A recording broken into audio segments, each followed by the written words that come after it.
Hello everyone. आज हम chapter start करेंगे financial statements of not for profit organisation. इससे पहले हम अकाउंट सीख चुके हैं सोल प्रोप्राइटरशिप फर्म के, उसके बाद पार्टनरशिप फर्म्स के, उसके बाद हमने कंपनी अकाउंट्स भी बनाए। अब हमारा जो नेक्स्ट टॉपिक है वो है नॉट फॉर प्रॉफिट ऑर्गेनाइजेशन। ऐसी ऑर्गेनाइजेशन जिनका मेन मोटिव प्रॉफिट अर्न करना नहीं बल्कि सर्विस प्रोवाइड करना होता है, जैसे कि क्लब्स, हॉस्पिटल्स, ये सब इसके एग्जाम्पल्स हैं। तो अब हम उसके अकाउंट्स किस तरह से बनाते हैं ये सब देखेंगे। अब क्योंकि ये प्रॉफिट के लिए काम नहीं कर रहे तो ये ट्रेडिंग एंड P&L अकाउंट नहीं बनाते हैं, ये 3 अकाउंट्स बनाते हैं। नंबर 1 है receipt and payment account, next आता है इनका income and expenditure account, and third आती है बैलेंस शीट।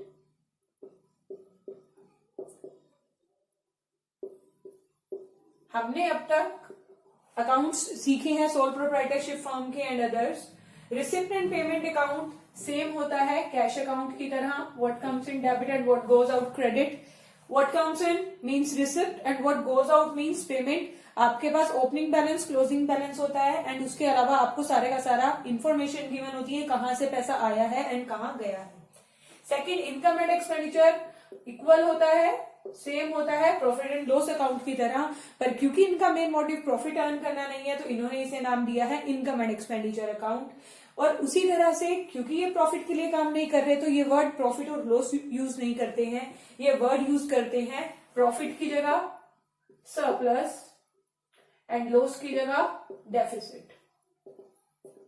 जब आपकी इनकम्स ग्रेटर होती है एक्सपेंडिचर से उस टाइम पर आपके पास सरप्लस बचता है, और जब आपके एक्सपेंडिचर ग्रेटर होते हैं मतलब आपने खर्चे ज्यादा कर दिए और इनकम से, उस टाइम पर आपके पास बचता है deficit. And third balance sheet होती है जो कि सेम होती है जैसे हम पहले बनाते आए हैं। तो अब हम इसके क्वेश्चन स्टार्ट कर लेते हैं। वहां पर हमें इन तीनों अकाउंट्स के बारे में पता चल जाएगा। तो हम स्टार्ट करते हैं।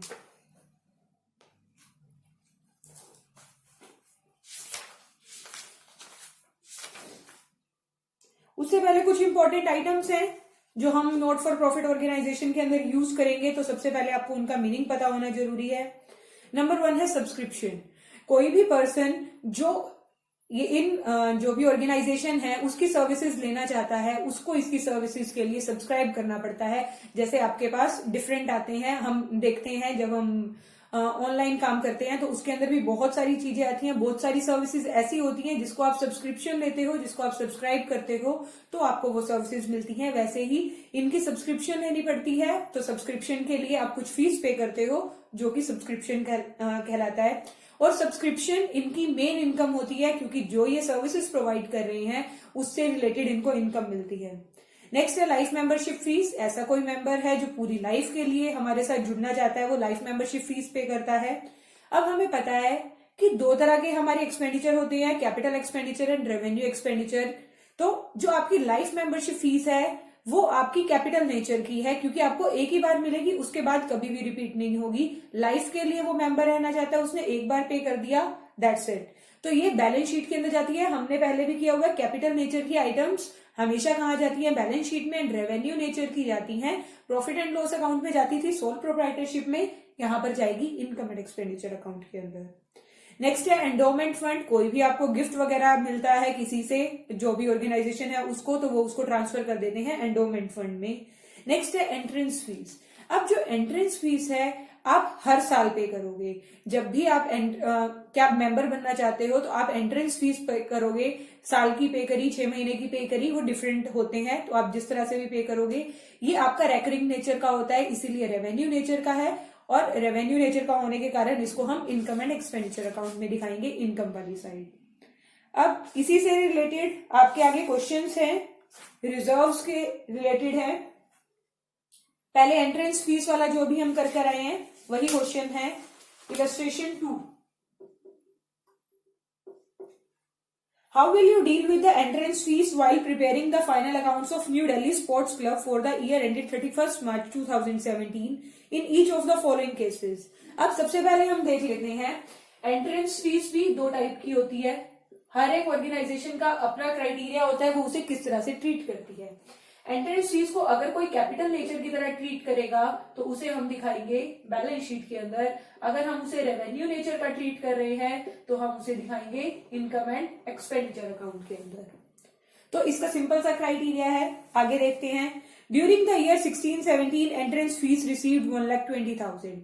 जब तक कोई इंफॉर्मेशन गिवन नहीं है, वो रेवेन्यू नेचर की है और हम उसे हमेशा कहाँ दिखाते हैं, इनकम एंड एक्सपेंडिचर अकाउंट के अंदर। तो आपका परफॉर्मा है एक्सपेंडिचर एंड इनकम, यहां पर अमाउंट आएगी। अब हमारे पास एंट्रेंस फीस रिसीव्ड हुई है, हमारी इनकम है, हम उसको दिखा देंगे by entrance fees 1,20,000 rupees income में। सेकेंड केस में कहते हैं during the year 16-17 entrance fees received 1,20,000। It is the policy of the club to treat the entrance fees as revenue receipt. अभी हमने किया रेवेन्यू रिसिप्ट होती है तो हम उसे इनकम एंड एक्सपेंडिचर अकाउंट में दिखाते हैं। तो फर्स्ट केस में एंड सेकेंड केस में आपका सेम रहेगा, आप इनकम एंड एक्सपेंडिचर अकाउंट में दिखाएंगे एंट्रेंस फीस को, इनकम वाली साइड में। नेक्स्ट है during the year 16-17 entrance fees received 1,20,000। It is the policy of the club to treat the entrance fees as capital receipt. अब third case में वो कहते हैं, यहां पर हमारे पास केस थर्ड है, तो उसको कहां दिखाना चाहते हैं, बैलेंस शीट के अंदर। तो हम इसको अब कहां दिखाएंगे, बैलेंस शीट में आपके पास क्या है, एंट्रेंस फीस है। Entrance fees 1,20,000।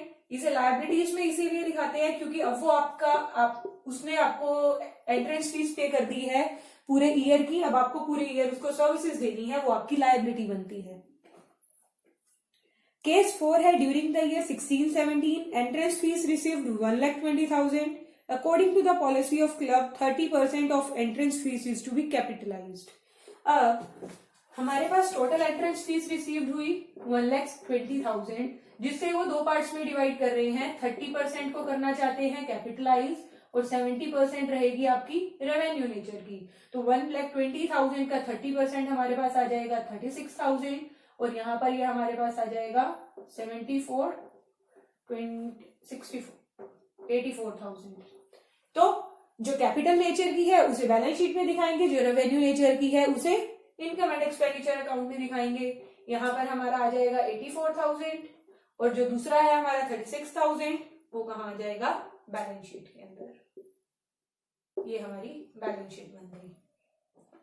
तो जितना भी वो हमें कहेंगे कि हमने कैपिटलाइज्ड करना है उतना हम बैलेंस शीट में दिखाएंगे, एंड जितना वो हमें कहेंगे रेवेन्यू नेचर का है वो कहाँ चला जाएगा, इनकम एंड एक्सपेंडिचर अकाउंट के अंदर।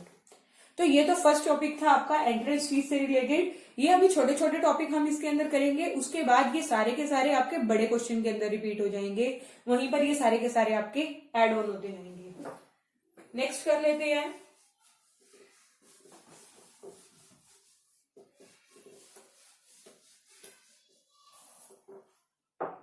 नेक्स्ट है डोनेशंस। दो तरह की होती हैं, specific and general donation.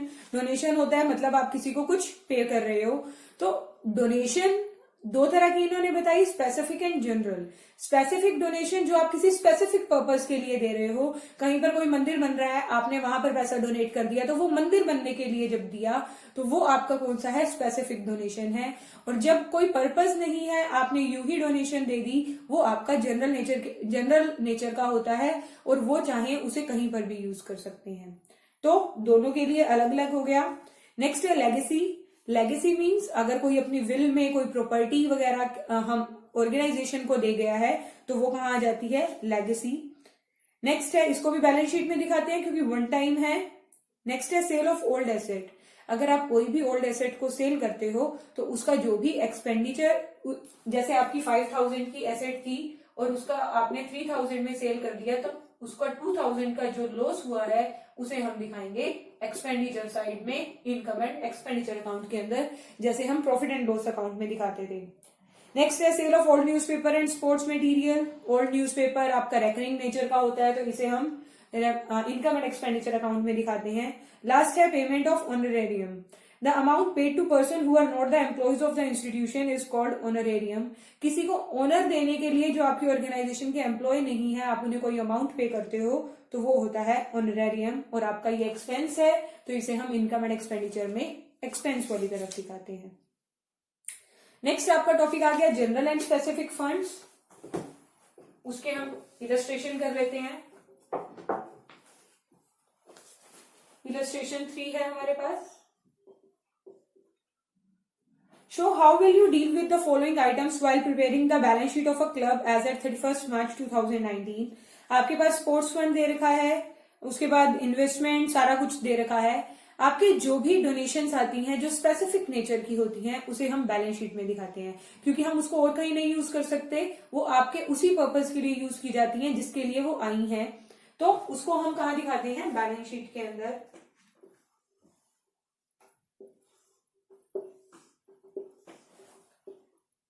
Balance sheet, यहां पर हमारी लायबिलिटीज एंड एसेट्स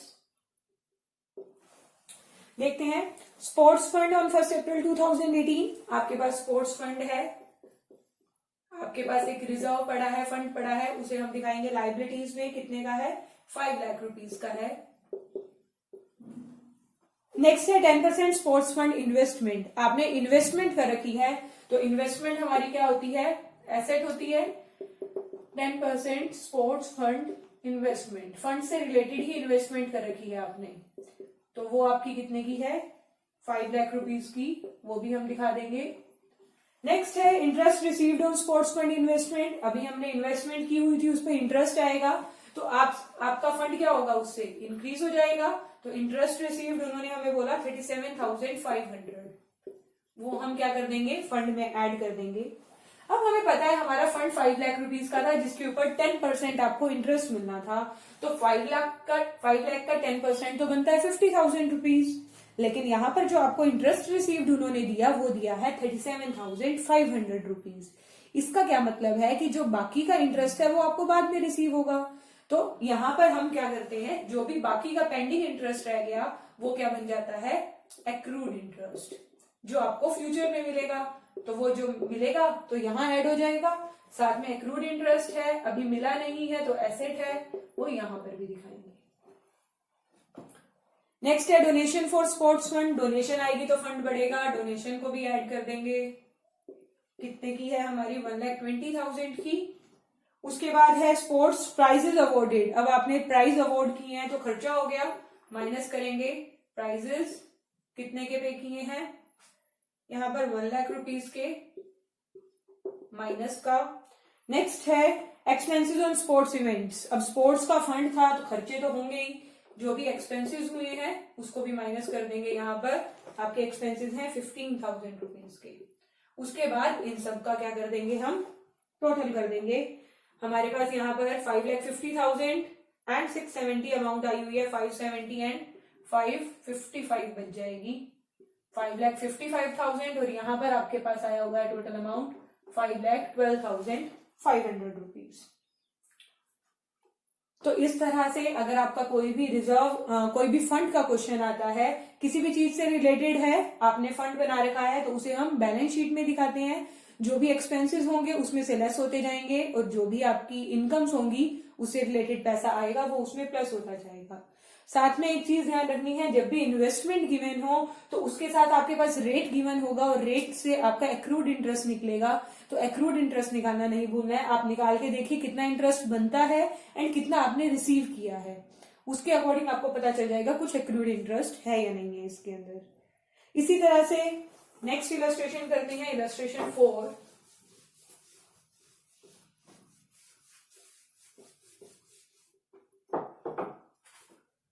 नेक्स्ट है illustration 4। Match show the following information in financial statement of not for profit organisation. Match expenses, match fund, donation for match fund, sale of match tickets given है। तो हम balance sheet बनाते हैं क्योंकि हमारे पास match fund given है। Match fund balance sheet है हमारी। मैच फंड है आपके पास 4 लाख रुपीज का, साथ में आपके पास है मैच एक्सपेंसेस 8 लाख के, तो वो माइनस हो जाएंगे। Match expenses 8 lakh rupees. Next है आपके पास डोनेशन मिली है 2,40,000 की, डोनेशन ऐड हो जाएगी 2,40,000। नेक्स्ट है सेल ऑफ मैच टिकट्स। अब मैच टिकट्स को सेल करके आपके पास इनकम आएगी, वो भी इसके अंदर क्या हो जाएगी? प्लस हो जाएगी। सेल ऑफ टिकट्स हमारे पास अमाउंट आया 3,60,000 रुपीज। तो हमारे पास टोटल इनकम कितनी है 2,40,000 and 360, 6 lakh plus 4 lakh 10 lakh minus 8 lakh, आपके पास फंड बच गया 2 लाख रुपीज का। इस तरह से अब इसी के अंदर बी पॉइंट कहते हैं what will be the effect if match expenses go up by 2,50,000 rupees. B part में कहते हैं अगर आपके 8 लाख के एक्सपेंसेस तो थे ही, अगर 250 से बढ़ जाए, मतलब टोटल कितने हो जाए 10,50,000 रुपीज, तो हमारे पास यहाँ पर जो फंड पड़ा था उसकी अमाउंट थी 10 लाख रुपीज, लेकिन जो आपके खर्चे हो गए वो हुए 10,50,000 के।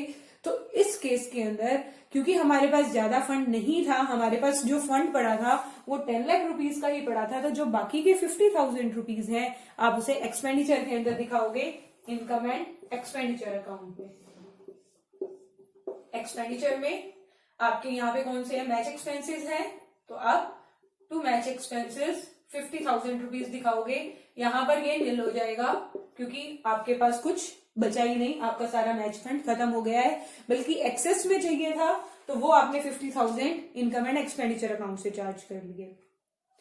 इस तरह से आपका जो 5th क्वेश्चन है वो सेम चलेगा जिस तरह से हमने थर्ड और 4th क्वेश्चन किया है, सेम है, तो ये आप खुद करेंगे। उसके बाद आपके आगे क्वेश्चन शुरू होंगे सब्सक्रिप्शन के, वो हम नेक्स्ट वीडियो में करेंगे। Thank you.